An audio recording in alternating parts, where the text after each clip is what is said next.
नमस्कार दोस्तों, स्वागत है आपका। आप देख रहे हैं न्यूज़ भारती और मैं आपके साथ मदन मोहन।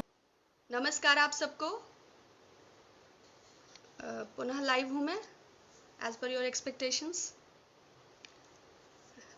मुझे उम्मीद है कि आप सब बहुत अच्छे हैं, अपने अपने घरों में स्वस्थ हैं, सकुशल हैं, सोशल डिस्टेंसिंग और आइसोलेशन का पालन कर रहे हैं, सैनिटाइजेशन, पर्याप्त आवश्यकताओं को पूर्ण करते हुए। जैसा कि कल मैंने कुछ चीज़ें डाली थी, लेकिन उससे पहले ही कुछ और भी सवाल आ गए। सबसे पहले मैं महाराष्ट्र के पाल घर की घटना पर बोलना चाहूँगी। ऐसी घटनाओं की कड़े स्वर में निंदा करनी चाहिए, धर्म या जाति के आधार पर नहीं, मानवता के आधार पर। 110 लोगों को महाराष्ट्र पुलिस ने गिरफ्तार किया। महाराष्ट्र के गृह मंत्री को आकर यह कहना पड़ा कि मरने वाले और मारने वाले दोनों एक ही धर्म के हैं। हमें यह समझना चाहिए कि हम हत्या जैसी चीज को जस्टिफाई करने के लिए एक प्लेटफॉर्म पे आ रहे हैं, तो अराजकता की किस स्थिति में हम स्वयं हैं।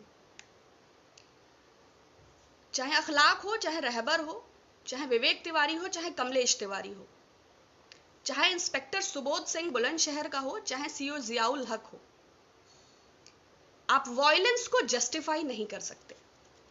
पहले तो ये बहुत ही घृणित और निंदनीय कृत्य है। लेकिन जितना मुझे इंफॉर्मेशन में आया कि व्हाट्सएप की एक अफवाह के चलते कि बच्चा चोरों का गिरोह सक्रिय है और अंगों की तस्करी से संबंधित है, तो वो ड्राइवर उन दो साधुओं पर हमला हुआ। बहुत ही ये हीनियस है, ये बहुत ही, जो लिंचिंग है, ये वर्ड ही बहुत हीनियस है। एक डेमोक्रेटिक सेटअप में, एक लोकतांत्रिक देश में, जहां हमारे पास इतने कॉन्स्टिट्यूशनल फंडामेंटल और डेमोक्रेटिक राइट्स हैं, ऐसे नेशन में ऐसी घटनाएं लगातार होना, सरकार की निरंकुशता और मीडिया की सहभागिता, ये जो एसोसिएशन है, ये जो कॉम्बो है, जो हमें किस ओर लेके जा रहा है, गॉड नोज। और क्या जस्टिफाई किया जा रहा है। कठोर कार्यवाही ऐसी घटनाओं पर होनी चाहिए। उसके बाद संघ का भयानक और विभत्स चेहरा, बजाय यह पता करने के स्थान पर कि वो साधु किस आश्रम से हैं, उनका परिवार क्या है, कैसे न्याय होगा इस घटना पे, कैसे भीड़ ने ऐसा कदम उठाया, इसकी जगह पर उन साधुओं की मृत्यु का पॉलिटिकल माइलेज लेने के लिए आपने जिन चैनल्स पे देखा और आपने क्या नैरेटिव देखा मुझे नहीं पता। जो मेरे पास इंफॉर्मेशन आई और जो मैंने अलग अलग मीडियम से वेरीफाई की, उस बेसिस पर मैं ये बात कह रही हूँ कि ऐसी घटनाएं किसी भी मजहब, वो शंभूलाल रेगर हो, किसी मजदूर का लाइव वीडियो करे, कोई संगठन हो जो किसी के अकाउंट में ऐसी घटनाओं को लाइव दिखाने के बाद उसके फेवर में मनी को इकट्ठा करे, या ऐसी घटनाओं का पॉलिटिकल माइलेज लेने के लिए संघ जैसे संगठन आगे आए, ये बहुत दुखद है। और एक स्वर में ऐसे लोगों की निंदा होनी चाहिए और कठोर कार्यवाही ऐसी घटनाओं पर होनी चाहिए। दूसरी महत्वपूर्ण बात, मैं योगी जी के पिताजी की डेथ हो गई है, तो मेरी संवेदनाएं उनको। कल हमने एक लिंक ट्विटर पर आपको पोस्ट किया था, किसी ने मुझे फॉरवर्ड किया था। मैं टीवी बहुत कम देखती हूँ, तो उसमें सुधीर चौधरी जी का वो वीडियो था, आपने देख लिया होगा। पीयूष गोयल जी ने उसको रीट्वीट किया है, कई लाख लोगों ने देखा है, कई हजार लोगों ने उसको ट्वीट किया है। तो उसमें 2014 का एक वीडियो है, मैं सॉरी 2014 नहीं, उनका कहना था कि लॉकडाउन फेल हो जाता अगर मोदी जी की ये योजनाएं ना होती। 2014 के पहले सोशल डिस्टेंसिंग का पालन नहीं हो पाता। इस समय जो हम पालन कर पा रहे हैं उसमें शौचालयों का बहुत बड़ा योगदान है। दूसरा सवाल, क्या भारत, उन्होंने 5 प्रमुख सवाल पैदा करे सुधीर चौधरी जी ने, कि अगर 10 करोड़ घरों में शौचालय ना होता, अगर घरों में 8 करोड़ घरों में गैस चूल्हा ना होता, अगर 2 करोड़ परिवारों के पास मकान ना होता। देखिए कितने गंभीर क्वेश्चन है इस कोरोना वैश्विक संकट के समय, जबकि देश आपदा महामारी से जूझ रहा है। तो देखिए सुधीर चौधरी जी ने कितने वाजिब सवाल उठाए हैं। घरों में यदि शौचालय ना होता, बिल्कुल बहुत इंपॉर्टेंट बात है ये। 8 करोड़ घरों में गैस चूल्हा ना होता। आपको पता होगा कि 7 से 8% लोग ही अपने सिलेंडर्स को रीफिल करा पाते हैं। शेष सबने बांध के या तो टाण पे रखा है या बेच दिया है। बल्कि महोबा के गांव में किसानों का ये भी कहना था कि 1 लीटर मट्टी का तेल मिलता था जिसकी ढिबरी में हमारे बच्चे पढ़ते थे, वो मट्टी का तेल भी बंद हो गया। और चूंकि हमारे पास रोजगार नहीं है तो सिलेंडर रिफिल कराने का तो कोई प्रश्न ही नहीं उठता, रोजगार हो तो सिलेंडर हो। दूसरी चीज, अगर 2 करोड़ परिवारों के पास मकान ना होता, इंदिरा आवास योजना का नाम बदलकर प्रधानमंत्री आवास योजना कर लेना, निर्मल भारत को स्वच्छ भारत कर लेने से योजनाएं मौलिक रूप से आपकी नहीं हो जाती। Stop this cut copy and paste and it won't suits you as well. अगर 18,000 गांवों में बिजली ना होती, ये भी बड़ा कठिन प्रश्न है। 6,28,221 गांव हैं भारत में, उसमें से 18,000 गांवों में मोदी जी ने बिजली पहुंचाई और सुधीर चौधरी जी आप तक पहुंचा रहे हैं। एक्चुअली मुझे लगता है 2014 के पहले सुधीर चौधरी जी के घर में शौचालय भी नहीं था, बड़ी मुश्किल से जंगल से लकड़ी काट के लाते थे, फिर माँ चूल्हे पर रोटी पकाती थी, फिर ये पैदल, सड़कें भी नहीं थी तो पैदल 2.5 कोस चल के नदी पार करके नाव से फिर बैलगाड़ी पे बैठ के पत्रकारिता के संस्थान में जाते थे। फिर वहां पे बंक किया या क्या किया कि पत्रकारिता का कोर्स तो पूरा हो गया किंतु मानवता और नैतिकता वहीं पर छूट गई। तो जो डेटा दिया है इन्होंने, बैंक का भी दिया है, जनधन खाते कुल कितने खुले हैं, अगर आप जाएंगे तो जनधन की वेबसाइट पर ही ये मेंशन है कि 22% खातों में तो फूटी कौड़ी भी नहीं है, बाकी खातों की भी क्या स्थिति है वो उसमें दिया हुआ है। रिफिल का मैंने आपको बता ही दिया, बिजली का 18,000 गांव भी मैंने आपको बता दिए। 1947 में जब भारत आजाद हुआ तो 1500 गांव विद्युतीकृत थे। अगर चौधरी जी का बस चले तो थॉमस एल्वा एडिसन और माइकल फैराडे विद्युत के आविष्कार से भी मोदी जी को जोड़ दें कि नील आर्मस्ट्रांग ने पहला पांव नहीं रखा था, वो तो मोदी जी पहले चंद्रमा पे चढ़े थे। अगर चौधरी जी का बस चले तो वास्को डिगामा ने समुद्री मार्ग की खोज नहीं की थी, वो भी मोदी जी ने ही की थी। तो 2014 के पहले कोई बुनियादी सुविधाएं नहीं थी। तो 23 करोड़ लोगों के, हाँ, बैंक खाते भी मैंने आपको बता दिया। बैंकें कैसे बनी थी वैसे चौधरी जी? बैंकें नहीं होती तो क्या शौचालय में पैसा जमा करवाते? एक आरटीआई के मुताबिक 2014 से अब तक 26 सरकारी बैंकों की 90 शाखाएं बंद हो गई हैं। और बैंकिंग व्यवस्था पे ज्यादा बात करेंगे तो समय बीतता चला जाएगा, क्योंकि सबसे ज्यादा दुर्गति अगर कोई है तो बैंक कर्मियों की। देश सेवा के नाम पे नोटबंदी के समय उनके जो हालात हुए और आज 17,500 रुपए में वो देश के, दुनिया के देश भर के हिस्सों में किस तरह अपनी नौकरी कर रहे हैं, ये तो बस बैंक कर्मी ही जानते हैं। तो बैंकों की तो बात मत करिए। सिलेंडर और खाता और जनधन और विद्युत और परिवारों के पास मकान, तो बुनियादी सुविधाएं भी 2014 के पहले सुधीर चौधरी जी को उपलब्ध नहीं थी। ये बहुत प्रख्यात पत्रकार हैं, अगर आप विकिपीडिया पे जाते हैं तो आप पाएंगे कि जो है इनका राशि जो है वो मिथुन राशि है। नक्षत्र और नक्षत्र के पद और गोत्र इन्होंने मेंशन नहीं किया है, और चूंकि अब विकिपीडिया अकाउंट एडिट हो सकता है अपने हाथों से तो कुछ उसमें महत्वपूर्ण बातें मिस हो गई। इनका एक गौरवशाली अतीत है।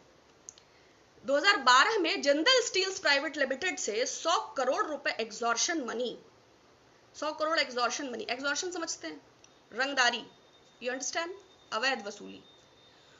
तो 100 crore extortion money Jindal steels से जब मांगा गया तो स्टिंग ऑपरेशन के दौरान इन पर केस फाइल हुआ और ये 14 दिन के रिमांड पे तिहाड़ जेल चले गए। अब ऑब्वियस सी बात है कि पत्रकारिता, वो भी बिना नैतिकता, बिना मानवता, और फिर तिहाड़ का 14 दिन का एक्सपीरियंस, तो इन्होंने बहुत तरक्की किया।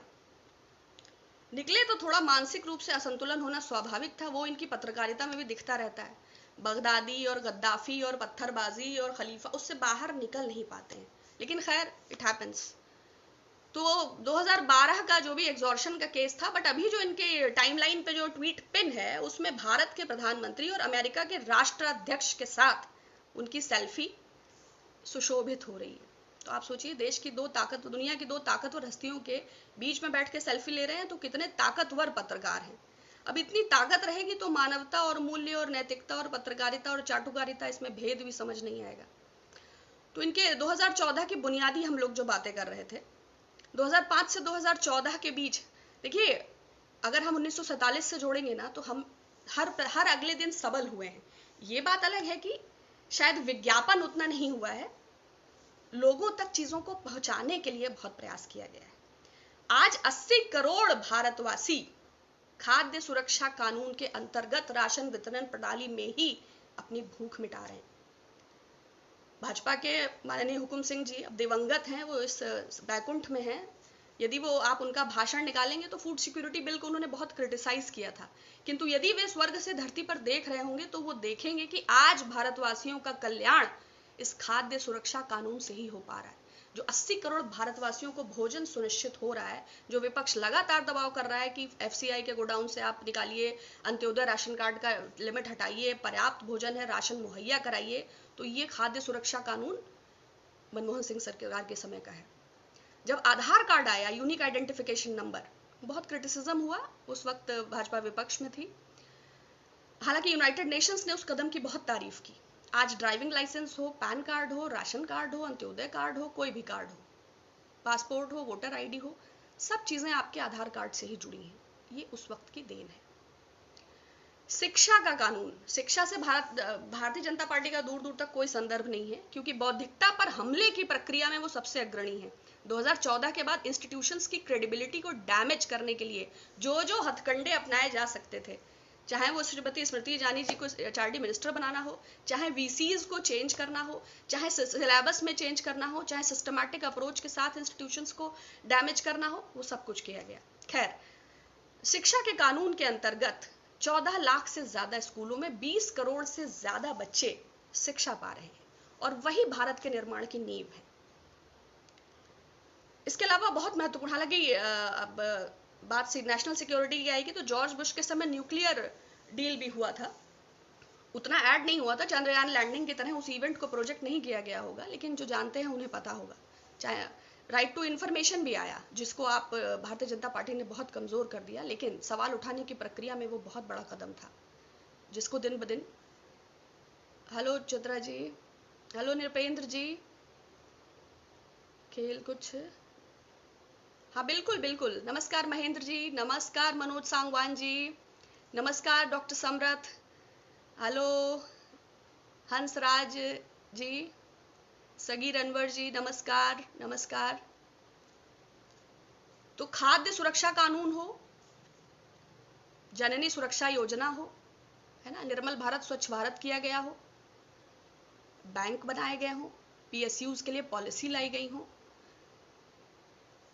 मनमोहन सिंह जी न केवल विश्व प्रसिद्ध अर्थशास्त्री और हम्बल व्यक्ति हैं, वो योजना आयोग के भी अध्यक्ष रहे हैं, वो यूनिवर्सिटी ग्रांट कमीशन के भी अध्यक्ष रहे हैं, वो वित्त मंत्री के सलाहकार भी रहे हैं, वो आरबीआई के गवर्नर भी रहे हैं, वो स्वयं भी वित्त मंत्री रहे हैं, वो 10 बरस भारत के प्रधानमंत्री रहे हैं, और अपने योगदान और गुणवत्ता के आधार पर उन्होंने फिस्कल डेफिसिट को कम किया जब राजकोषीय घाटा बहुत ज्यादा था, आर्थिक नीति में उदारीकरण लाए, भारत की अर्थव्यवस्था को गति दी, बेरोजगारी जो सबसे बड़ी समस्या थी, मनरेगा रोजगार एम्प्लॉयमेंट गारंटी कानून आया, 100 दिन का वेतन सुनिश्चित हुआ दिहाड़ी, और उसमें भी बहुत बड़ा कदम कि महिला और पुरुषों को बराबर वेतन मिलेगा। लेकिन सुधीर चौधरी जी, 2014 के पहले ना शौचालय था, ना सिलेंडर था, ना उनके घर में बिजली था, ना उनके घर में सड़क था, तो वो किस प्रकार, मैंने बताया ना, वो जंगल से लकड़ी काट के लाते थे, फिर माँ भोजन बनाती थी, फिर वो पैदल 6 कोस जाते थे, फिर नाव पे बैठते थे, फिर पत्रकारिता के संस्थान जाते थे, फिर बैलगाड़ी से लौट के आते थे। तो जो है अब उनको बुनियादी संस्थाओं का ज्ञान ही नहीं है। लेकिन खैर, उनके अनुसार मोदी जी 6 बरस से लॉकडाउन और कोरोना की तैयारी कर रहे थे, और सोशल डिस्टेंसिंग और आइसोलेशन इसलिए बहुत बेहतर फॉलो हो पा रहा है। तो पहले तो मैंने 2014 की उनकी गलतफहमी दूर की कि बुनियादी क्या था और क्या नहीं था। दूसरी महत्वपूर्ण बात, जो प्रश्न उन्हें 5 उठाने थे और जो वो भूल गए, तो चौधरी जी तक मेरा संदेश आप लोग पहुंचाइएगा। जीमेल नहीं है, नहीं तो मैं उनको योजनाएं जो है वो मेल कर देती। विशेष रूप से उन तक ये बात पहुंचाना आवश्यक है कि डॉक्टर्स ऊपर भगवान है और नीचे डॉक्टर्स उसका प्रतिबिंब है। कोरोना के इस संकट के दौर में डॉक्टर्स बहुत सफर कर रहे हैं। Uttar Pradesh medical supply association ने उन्हें घटिया किस्म के पर्सनल प्रोटेक्शन इक्विपमेंट्स प्रोवाइड कराए हैं, जिससे उनकी जान को खतरा है। लगातार डॉक्टर संक्रमित हो रहे हैं। कोरोना वॉरियर्स के साथ मिसबिहेव लगातार बढ़ रहा है। और जो ये जीएसटी के दायरे में हैंड ग्लव्स, सैनिटाइजर्स पे 18%, वेंटिलेटर्स पे 12%, पूरी दुनिया अपने नागरिकों को राहत देने में जुटी है, लेकिन हमारी सरकार इस वक्त भी मध्यम वर्ग की खाल खींचने में जुटी है।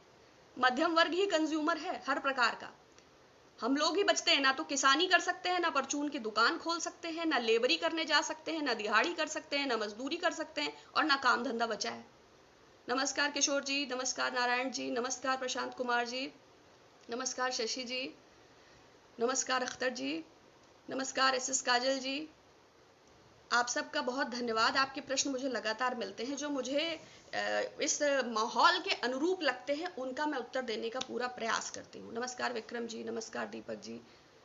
देखिए जो ये काल है, जो ये परिस्थिति है, देखिए रामायण जो है वो हमारी आध्यात्मिक विरासत है, वो हमारी चेतना है, वो हमारी शक्ति है।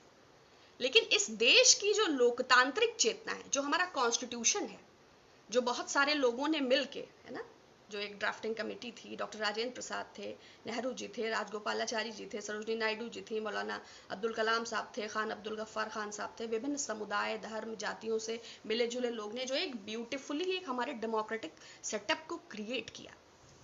कुछ चालाक लोग बहुत ही खामोशी से, बहुत ही चालाकी से हमारी आध्यात्मिक चेतना, हमारी लोकतांत्रिक शक्ति को अपनी राजनीतिक विरासत बनाने के उद्देश्य से अपनी नाकामियों को छिपाने के लिए हमारे धर्म और संस्कृति का दुरुपयोग कर रहे हैं। हमारे ग्रैंडफादर की बारात बैलगाड़ी से आई थी, उसके बाद वालों की 800 से आई, उसके बाद वालों की होंडा सिटी से आई। अभी दुल्हन विदा कराने के लिए हेलीकॉप्टर का प्रोविजन है। अब आप कहो कि नहीं हम बैलगाड़ी से विदा कराएंगे। किस युग में क्या चीज रेलेवेंट है, क्या इंफॉर्मेशंस किस दौर के हिसाब से परफेक्ट हैं, क्या हमारे फंडामेंटल राइट्स हैं, क्या हमारे कॉन्स्टिट्यूशनल राइट्स हैं, क्या चीजें एक डेमोक्रेटिक, क्या हमारी सरकार निरंकुश हो रही है। हमारे संविधान में नागरिक के कर्तव्यों के सेक्शन में यह भी मेंशन है कि हम अपनी चेतना को वैज्ञानिक चेतना के साथ निरंतर विकसित करेंगे। लेकिन हमें लगातार पीछे ले जाने का प्रयास हो रहा है। हमारे तर्क और हमारे विश्लेषण पर, हमारी बौद्धिक क्षमता पर लगातार प्रहार हो रहा है। हमसे ये सुनने, सोचने और सवाल उठाने की क्षमता को छीनने की कोशिश हो रही है कि नहीं, अगर ऐसा आप सवाल करते हैं तो फिर तो आप राष्ट्रद्रोही हैं।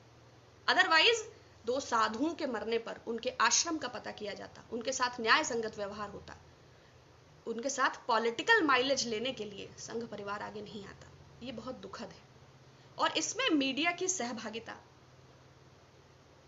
चलिए कभी हम लोग बहुत लंबे समय से डिटेल में बात करेंगे। नमस्कार आलोक जी, नमस्कार। तो इलेक्ट्रॉनिक मीडिया हो, प्रिंट मीडिया हो, डिजिटल मीडिया हो, फेक मीडिया हो, ये सारा क्लब होके एक ऐसा कॉम्बो क्रिएट करता है, एक ऐसा सेलेक्टिव नैरेटिव क्रिएट करता है कि 80% बनाम 20% की लड़ाई चलती रहनी चाहिए।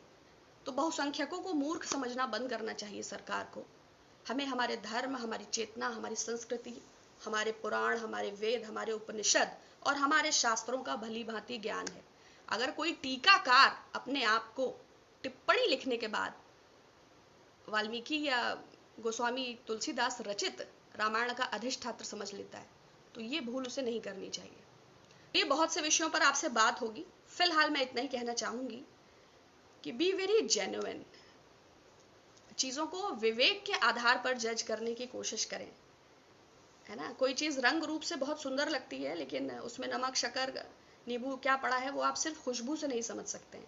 तो परिस्थितियों को भी, हम आर्थिक मंदी के एक भयानक दौर में जा रहे हैं, जॉब्स नहीं है, हमारी इकोनॉमी में लगातार चाइना का इन्वेस्टमेंट बढ़ रहा है, प्राइवेट सेक्टर की सबसे मजबूत बैंक HDFC बैंक्स के शेयर चाइना ने परचेज किए हैं।